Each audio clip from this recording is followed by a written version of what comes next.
যে মহান মালিক আমাদেরকে ভালোবেসে নির্দিষ্ট একটি মসজিদকে কেন্দ্র করে তার উন্নতি কল্পে এই জান্নাতি পরিবেশে আসার তৌফিক দিয়েছেন, এই জন্য প্রাণ খুলে একবার কালিমাতুশ শুকর আদায় করছি, আলহামদুলিল্লাহ। দরুদ পড়ছি আশরাফুল আম্বিয়া সাইয়্যিদুল মুরসালিন সেই রাসূলের প্রতি, যার প্রতি আল্লাহ রাব্বুল আলামিন পৃথিবীর সর্বশ্রেষ্ঠ কিতাব নাজিল করলেন। সেই রাসূলের প্রতি প্রাণ খুলে দরুদ শরীফ পড়ছি সাল্লাল্লাহু আলাইহি ওয়াসাল্লাম। সম্মানিত উপস্থিতি, যেহেতু আল্লাহ রাব্বুল আলামিন আমাদের হেদায়েতের জন্য একটা কিতাব দিয়েছেন, কিতাব দেননি? এই কিতাবের মধ্যে আল্লাহ পাক কিছু কাজ দিয়েছেন। এই কাজের প্রথম নাম্বার কাজ হলো আল্লাহ পাক সমগ্র বিশ্বকে, এই যারা কিতাবের মধ্যে থাকবে, কিতাবের আদেশ মেনে চলবে, আল্লাহর হুকুম, আল্লাহ পাক তাদেরকে আলোর পথ দেখাবেন। কথা বলেন ঠিক কিনা? এই কথাকে আমি বানিয়ে বলছি? আল্লাহ রাব্বুল আলামিন পবিত্র কোরআনুল কারীমের সূরা ইব্রাহিমের মধ্যে তিনি জানিয়ে দিচ্ছেন, কোন মানুষ যদি, কোন নেতা যদি, কোন জাতি যদি, কোন দেশের প্রধান যদি কোরআনের আইন মতো দেশ পরিচালনা করে, কোরআন অনুযায়ী মানুষের কাছে কথা বলে, আল্লাহ পাকের হুকুম, আল্লাহ পাক তাদেরকে আলোর পথ দেখাবেন।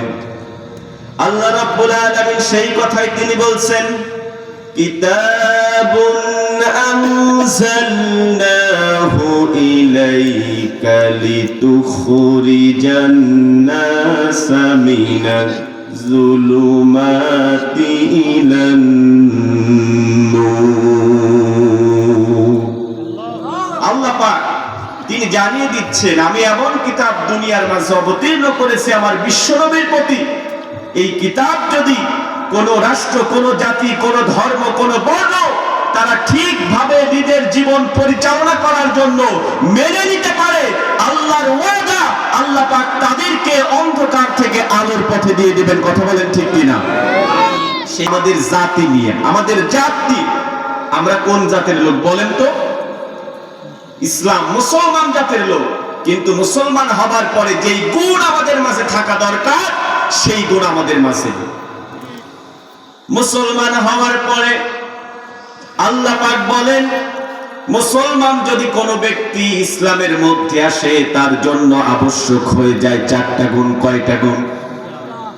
আল্লাহ পাক সেই কথা তিনি বলছেন, ফাত্তাকুল্লাহা ওয়া আসলিহু যাতা বাইনিকুম ওয়া আতিউল্লাহা ওয়া রাসূলাহু ইন কুনতুম।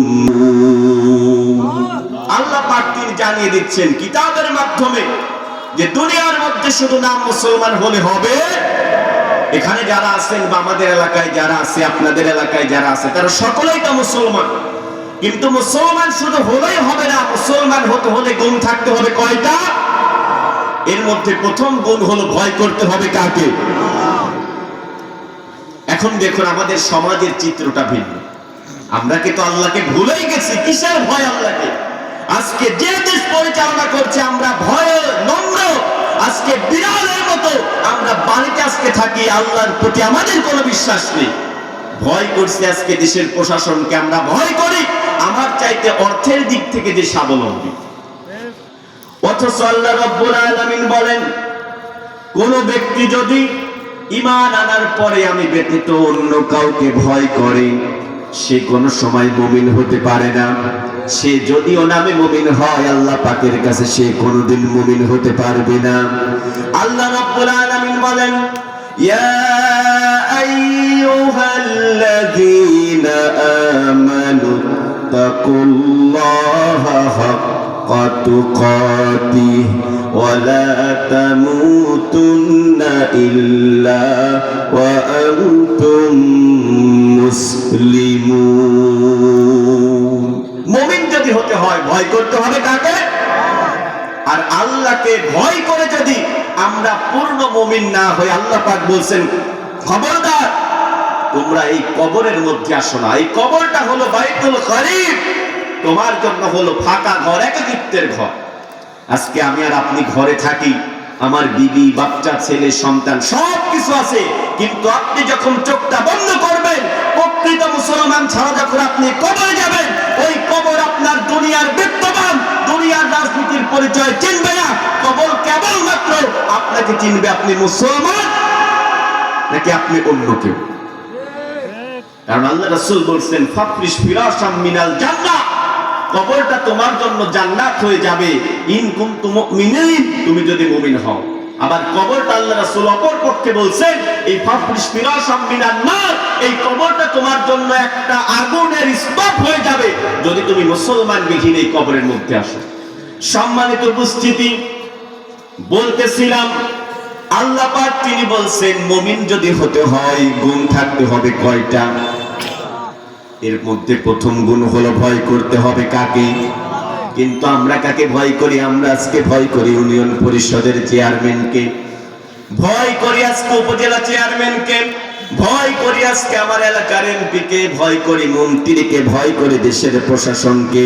অথচ আল্লাহ পাক তিনি অন্যত্রের মধ্যে বলেছেন, আল্লাহ রাব্বুল আলামিন বলেন, যদি কোনো ব্যক্তি মুমিন হয়, ওয়া আলা রাব্বিহিম ইয়াতাওয়াক্কালুন, মুমিন হওয়ার পরে যদি আল্লাহকে ভয় করে, আল্লাহর প্রতি বিশ্বাস রাখে, আল্লাহ পাক তাদের জন্য সহায় হয় কি হয় না? কেমন সহায় হয়? আজকে আমরা তো কোনো বিপদেই পড়ি না।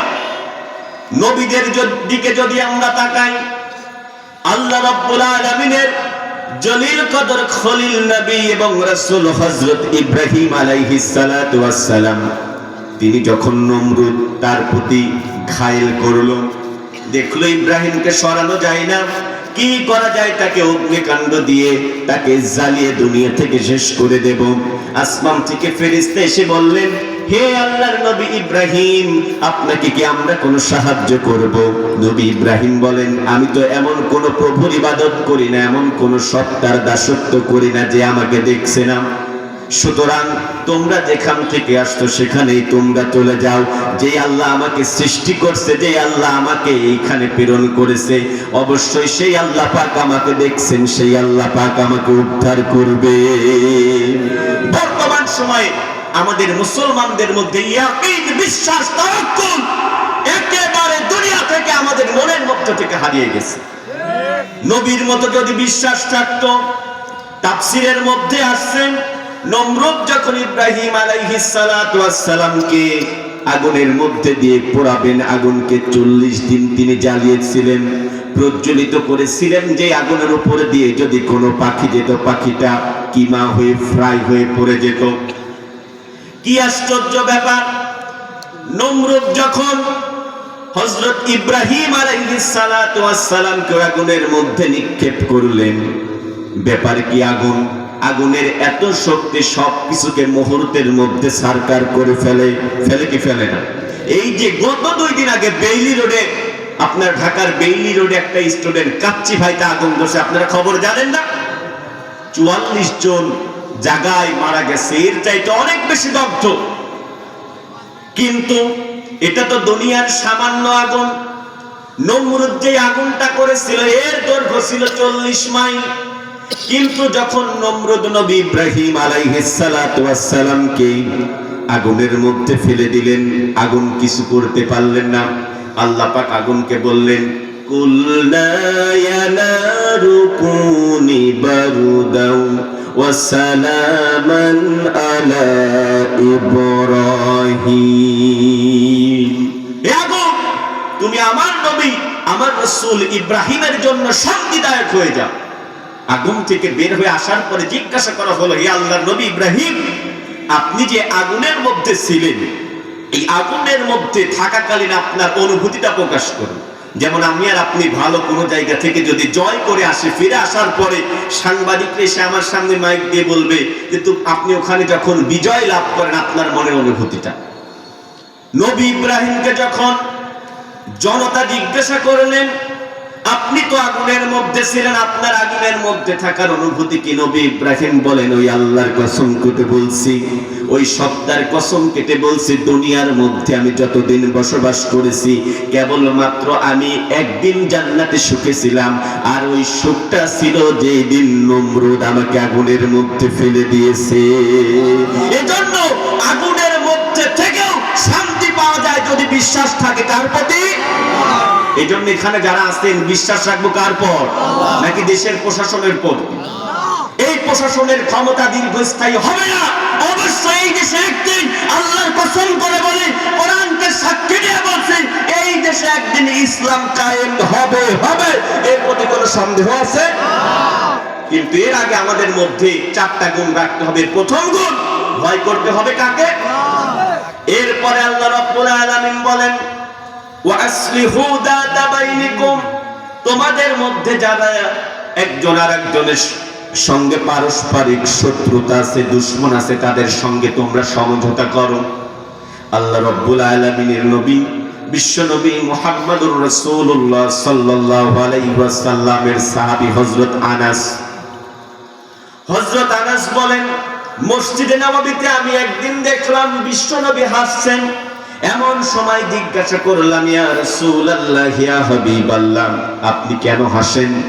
আল্লাহর হাবিব বলেন, কিয়ামতের দিন আল্লাহ পাক দুইজন ব্যক্তিকে পরস্পর মুখোমুখি করবেন, একজন হলো জালেম আর একজন হলো মাজলুম। জালেম ব্যক্তি যখন এক জায়গায় দাঁড়িয়ে যাবেন, মাজলুম ব্যক্তি তার সামনে থাকবে। আল্লাহ পাক বলবেন, ও আমার মাজলুম, তুমি তোমার জালেম ভাইয়ের কাছ থেকে এমন কোন প্রাপ্য চাও, সুতরাং তুমি যদি কোনো প্রাপ্য চেয়ে থাকো তাহলে তুমি তার কাছে আদায় করে নাও।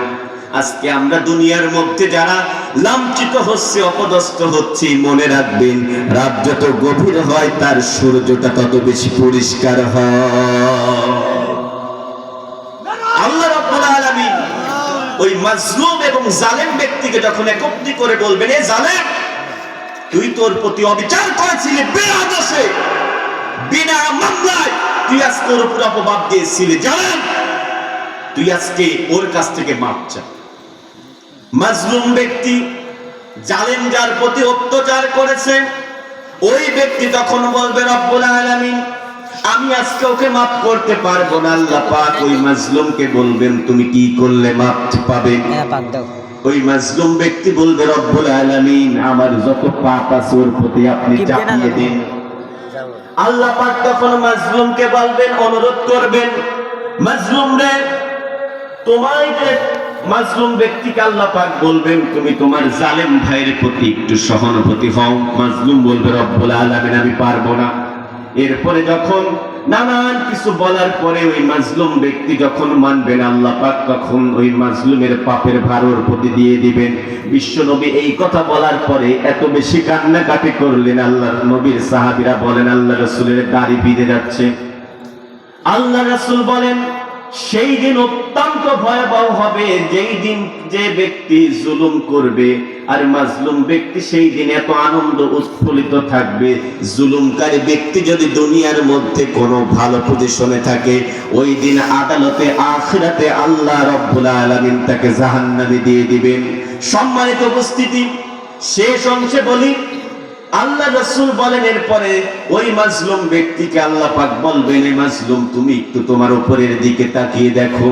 মাজলুম ব্যক্তি তখন উপরের দিকে তাকিয়ে দেখবেন, একটা ঘর আছে, স্বর্ণ রৌপ্য হীরা খচিত জায়গা। আল্লাহ পাককে ওই মাজলুম বলবে, রব্বুল আলামিন, এটা কি তোমার সেই ঘর যাদের সম্পর্কে তোমার ওয়াদা ছিল আমি আমার নবীগণ শহীদগণের জন্য এই ঘর তৈরি করেছি? আল্লাহ পাক বলেন, না না না না, আজকে তুমি যদি তোমার অপর ভাইকে ক্ষমা করে দাও, আমি আল্লাহ পাক তোমার ওই ঘরটা তোমার নামে দিয়ে দেব। অর্থাৎ আমি এই কথা এই জন্য বলছি, আমরা যারা আজকে সামান্য পরস্পর ভেদাভেদ করি, নিজেদের মধ্যে আজকে আমরা মিল করতে পারছি না, নিজেরা আজকে একজন আরেকজনের ভালো দেখতেই পারি না। একজন একটু ভালো চলছে, আমার আপনার মাথার ঘুম নষ্ট, যোকে কি করে দূরে সরিয়ে দেওয়া যায়, আমার থেকে মাইনাস করা যায়। অথচ ওই মাজলুম ব্যক্তি যখন আল্লাহ পাকের ওই নাজ নিয়ামত দেখবেন, তখন বলবেন, রব্বুল আলামিন, আপনি যদি আমাকে ওই ঘরে দেন আমি মাফ করে দেব। আল্লাহর কোরআন বলছেন وَأَمَّا مَنْ خَافَ مَقَامَ رَبِّهِ وَنَهَى النَّفْسَ عَنِ الْهَوَى فَإِنَّ الْجَنَّةَ هِيَ الْمَأْوَى। কি সুন্দর কথা! যারা আজকে দুনিয়ায় অত্যাচারিত হচ্ছে, যারা আজকে মাজলুম, বিনা দোষে বিনা অপরাধে যাদের প্রতি আজকে জুলুম করা হচ্ছে, ওদের জন্য আল্লাহ পাক সুসংবাদ, ফাইনাল জান্নাতা হিয়াল মাওয়া। কিয়ামতের দিন হিসাবের পরে আমি আল্লাহ পাক তাদের অবস্থানটা জান্নাতুল মাওয়ার মধ্যে করে দেব। চিৎকার দিয়ে বলে আল্লাহু আকবার। এই জন্য সম্মানিত উপস্থিতি, আমাদের মুমিন হতে হবে। কি হতে হবে? মুমিনবিহীন আমার আপনার কোনো পরিচয় নাই। মুমিনবিহীন যদি আমি আর আপনি মারা যাই, মনে রাখবেন আল্লাহর আযাব, ইন্না আযাবিলা শাদীদ, আল্লাহর আযাব এত কঠিন, এত তীক্ষ্ণ, দুনিয়ার কোন আযাবের সঙ্গে এই আযাবের কোনো কম্পেয়ার করা যাবে। এরপরে আল্লাহ রাব্বুল আলামিন বলেন, কোন ব্যক্তি যদি মুমিন হতে চায়, মুমিন হবার প্রথম গুণ হলো তাকে ভয় করতে হবে। কাকে? দ্বিতীয় হলো যত সমাজের মধ্যে, দেশের মধ্যে, রাষ্ট্রের মধ্যে ভেদাভেদ আছে, এই ভেদাভেদটাকে কি করতে হবে? মিউচুয়াল করে নিতে হবে, আন্ডারস্ট্যান্ডিং করে নিতে হবে, একজন আরেকজনকে বুঝতে হবে। এরপরে আল্লাহ পাক আর দুটো শর্ত দিচ্ছেন,